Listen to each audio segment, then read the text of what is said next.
to this important cause. But first, it is time to break down today's hot headlines.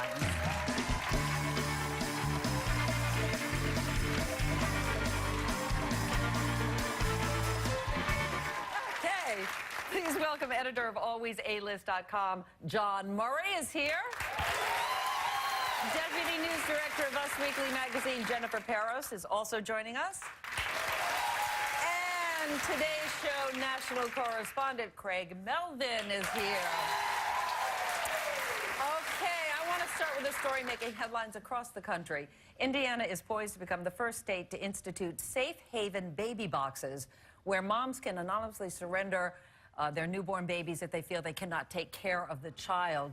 The boxes are actually incubators, and they read hot or warm in the winter. They can be cool in the summer, and there are sensors in the boxes that alert authorities that a baby is inside. Jennifer, what is your take on this? I just want to start off by saying, if this is a mother's choice to do so, obviously the main priority is to make sure that a baby is safe and with a loving family and is with somebody that can support this child for the rest of their life. But that's the best case scenario. That's the best case scenario. My initial thought was, this is absolutely crazy. I don't get it. Like, do you just open up a mailbox and drop a baby in and close the door and walk away? I don't get it. And what happens if, God forbid, there's some sort of malfunction with the box? I'm torn on the issue because Indiana is a safe haven state.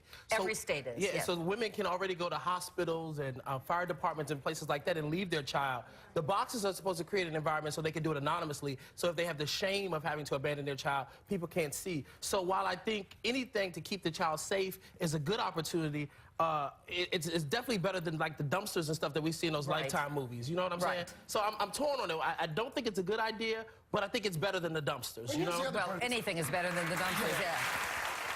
But I come down, maybe because it's the journalist in me, I come down to looking at the numbers, and since 1999, more than 1,400 children have been found illegally abandoned in the U.S., and nearly 2/3 of them have died. So that is the reality, despite all the safe haven laws in every state, that there are a certain number of moms who, for whatever reason, cannot bring themselves to bring the child to a hospital where they have to hand the baby over to somebody. No questions asked unless the child has been abused. Instead, they make that decision to abandon the child. So in that case, I think that it's, as you said, it could be, again, it's far better than the alternative of death. So, absolutely. Okay, I want to switch gears here. Last week, Disney Channel announced they'd be making a movie about 13-year-old Monet Davis. Do you remember this little girl?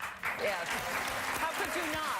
First girl to pitch a no-hitter in the Little League World Series. Now she is making headlines after responding to a pretty disgusting tweet from Bloomsburg University student Joey Castleberry. He wrote, "Disney is making a movie about Monet Davis? What a joke. That slut got rocked by Nevada." Now, he has since been kicked off his baseball team by the school. But this is the really interesting part. Monet was on ESPN, and she was asked her opinion, and she said he should be reinstated. Watch this. If it was me, I know I would want to take that back, and I know anything he would do just to take that one tweet back, and I know how hard he's worked. So, I mean, why not give him a second chance? Boy, that speaks to her character for sure. Jennifer, what do you think? The school has said for right now they're sticking to their guns. They're not reinstating him, but... I mean, first off, power to Monet Davis for being, what, 14 years old and actually, like, looking at the good of this guy. But 14, yeah, but as someone who hires people in corporate America, like, shame on him. I'm not hiring him for a job. Like, even if he graduates from Bloomsburg University or plays baseball ever again, who calls a 13-year-old girl a slut on Twitter? Shame on him. I agree with you, but what about her position that forgiveness is important and her willingness to forgive? Absolutely, and that's how, good for her for just, like, showing, maturity. Shows maturity and grace, for sure. Yeah. Here's the thing, Meredith. I think this week it's Monet Davis. Last week it was Ashley Judd. The week before that it was Kurt Schilling's daughter. I think he should be suspended because an example needs to be set. And I think it's high time in our society we say to folks who go online, who tweet anonymously, it's free, and they say whatever they want. They say things they would never walk up to you and say on the street because they know there's no consequence. Which is why Kurt Schilling made it a point when his daughter was bullied to find out who those bullies were and to name names. So Absolutely. That embarrass them publicly. Embarrass them, I call them thumb thugs. Thumb thugs. They're thumb thugs because they sit behind their computers and they bully you with their thumbs. And they would never say this stuff to your face. But Monet Davis gave us a master class in compassion.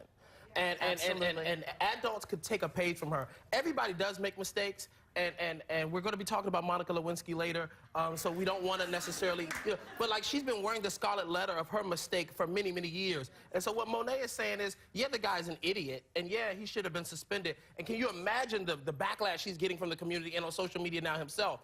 But let's forgive him. We've all learned from this, and we can move on. But I do, before we move on, this baseball player, Joey, deactivated his Twitter account. He did post the following apology, and I want to read it to you guys. An example that one stupid tweet can ruin someone's life, and I couldn't be more sorry about my actions last night.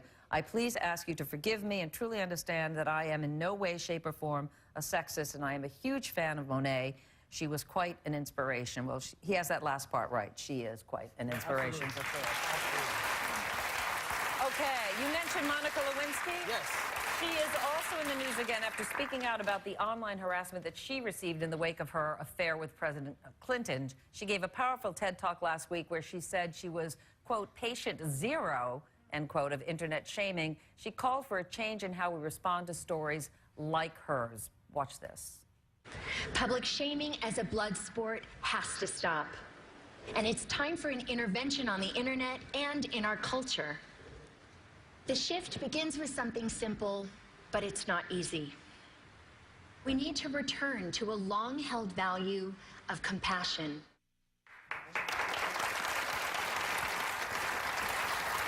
And you know, you made the point, Jawn, that she has worn that scarlet letter for years and years Absolutely. and years. It has haunted her. When we brought up the name, there was laughter in the audience. Right. That the name still elicits Laughter. that kind of comment. Yeah. I watched her TED Talk, and it was compelling. Yeah, I mean, she's very good. The fact that she hasn't spoken publicly for 10 years, I think that speaks volumes. I mean, the fact that this woman is still shamed in a Kardashian environment.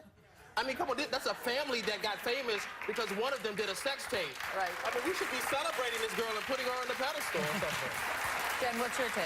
I agree. I mean, how long does she have to suffer? I mean, she was, what, 22 years old when she made this mistake, and she can't walk down the street in New York City 20 years later without people pointing their fingers and laughing at her.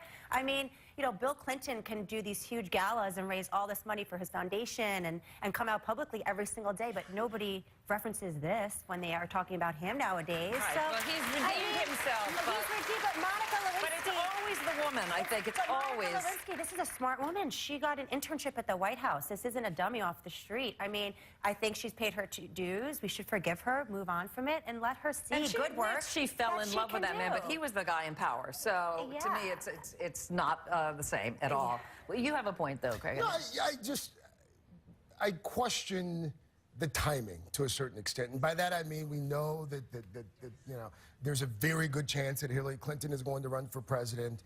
There was the Vanity Fair article a couple of months ago now, and now the TED Talk. I wonder if we're going to see more and more of this over the next few months because of that. Too bad. Too bad. She has every right to speak out at this point. So yeah, I mean, you may be right, but all right. We're going to take a quick break, but we're answering the audience's biggest questions when we come back, so stay with us.